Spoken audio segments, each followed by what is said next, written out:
बिहार के मुख्यमंत्री नीतीश कुमार आज दिल्ली में राज्यसभा सांसद के तौर पर शपथ लेंगे। 12:15 पर यह शपथ ग्रहण समारोह होगा। नीतीश कुमार पिछले 20 साल से ज़्यादा समय से बिहार के मुख्यमंत्री रहे हैं। अब वे केंद्र की राजनीति में एंट्री कर रहे हैं। उन्होंने हाल ही में बिहार विधान परिषद की सदस्यता से इस्तीफा दे दिया था। दिल्ली पहुंचकर उन्होंने कहा कि 20 साल बिहार में काम किया, अब दिल्ली में भी काम करेंगे। शपथ के बाद वे प्रधानमंत्री नरेंद्र मोदी से मुलाकात करेंगे। बिहार में सत्ता बदलाव की तैयारियां जोरों शोरों से चल रही हैं। आज बिहार बीजेपी की कोर ग्रुप की बैठक में नए मुख्यमंत्री के नाम पर चर्चा हो सकती है। 15 अप्रैल के आसपास नए मुख्यमंत्री की शपथ हो सकती है। यह पूरा राजनीतिक घटनाक्रम बिहार में होने वाले एक बड़े बदलाव के तौर पर देखा जा रहा है। तो चलिए आगे बढ़ते हैं और आपको विस्तार से बताते हैं कि आखिर क्या है ये पूरा मामला।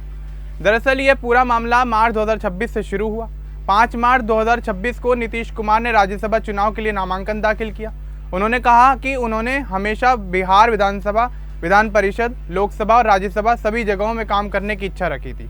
अब उनकी वो इच्छा पूरी हो रही है। उन्होंने साफ कहा कि नई सरकार बनेगी तो वह उस सरकार का पूरा सहयोग करेंगे। 16 मार्च 2026 को नीतीश कुमार राज्यसभा के लिए निर्विरोध चुने गए।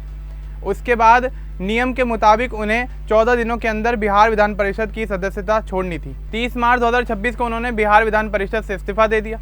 अप्रैल 2026 के शुरुआत में खरमास का समय था, जो अशुभ माना जाता है, इसलिए सत्ता बदलाव की प्रक्रिया थोड़े समय के लिए रुक गई। 9 अप्रैल 2026 को नीतीश कुमार दिल्ली पहुंच गए। दिल्ली एयरपोर्ट पर मीडिया से बातचीत करते हुए उन्होंने कहा 20 साल तक वहां बिहार में रहे हैं, अब यहां दिल्ली में भी काम करेंगे, इसलिए वापस आ गए हैं। आज दोपहर 12:15 पर राज्यसभा सभापति सीपी राधाकृष्णन के चैम्बर में नीतीश कुमार राज्यसभा सदस्य के रूप में शपथ लेंगे। राज्यसभा में इसकी पूरी तैयारियां हो चुकी हैं। शपथ लेने के बाद नीतीश कुमार प्रधानमंत्री नरेंद्र मोदी से मुलाकात करेंगे। पीएम मोदी से मुलाकात के दौरान नीतीश के साथ जेडीयू नेता ललन सिंह और संजय झा भी रहेंगे। आज ही दिल्ली में बिहार बीजेपी की कोर ग्रुप की बैठक भी होने वाली है। इस बैठक में बिहार के नए मुख्यमंत्री के नाम पर चर्चा होगी और फैसला लिया जाएगा कि आखिर बिहार में नीतीश के बाद अब सीएम की कुर्सी कौन संभालेगा। बीजेपी के राष्ट्रीय अध्यक्ष नितिन नवीन इस बैठक की अध्यक्षता करेंगे। बैठक में बिहार के कई बड़े नेता शामिल होंगे। नीतीश कुमार के इस कदम से बिहार में सत्ता परिवर्तन तय हो गया है। 2005 से नीतीश कुमार लगातार बिहार के मुख्यमंत्री रहे हैं। बीच में नीतीश ने सिर्फ 9 महीने का ब्रेक लिया था। इतने लंबे समय तक एक ही व्यक्ति का मुख्यमंत्री रहना बिहार में अनोखा रहा है।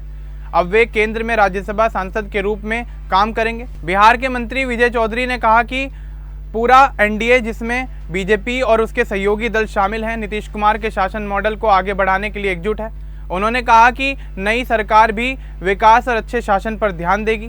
ताज़ा जानकारी के अनुसार नीतीश कुमार शपथ लेने के बाद पटना लौट सकते हैं। 11 या 12 अप्रैल को वे पटना पहुंच सकते हैं। पटना में वे एनडीए विधायकों की बैठक बुला सकते हैं। संभव है कि 13 अप्रैल को उनकी आखिरी कैबिनेट बैठक हो। उसके बाद वे मुख्यमंत्री पद से इस्तीफा दे देंगे। नए मुख्यमंत्री की शपथ 15 अप्रैल 2026 को हो सकती है। कुछ खबरों में 14 अप्रैल या 16 अप्रैल की बात भी कही गई है, लेकिन ज़्यादातर सूत्र कह रहे हैं कि खरमास खत्म होने के बाद 15 अप्रैल के आसपास शपथ ग्रहण समारोह हो जाएगा। राजभवन में साधारण समारोह में यह हो सकता है। नए मुख्यमंत्री के नाम को लेकर अभी तक कोई आधिकारिक घोषणा नहीं की गई है, लेकिन इस चर्चा में बीजेपी नेता और बिहार के डिप्टी सीएम सम्राट चौधरी का नाम सबसे आगे नजर आ रहा है। कुछ अन्य नाम भी सामने आए हैं, लेकिन फैसला आज की बैठक में या अगले कुछ दिनों में हो जाएगा। बीजेपी पहली बार बिहार में अपना मुख्यमंत्री बनाने जा रही है। यह बदलाव बिहार की राजनीति में नया अध्याय शुरू करेगा। नीतीश कुमार लंबे समय तक बिहार की सत्ता में रहे। उन्होंने सड़क, बिजली, शिक्षा और कानून व्यवस्था जैसे क्षेत्रों में काम किया। अब नई टीम बिहार को आगे ले जाएगी।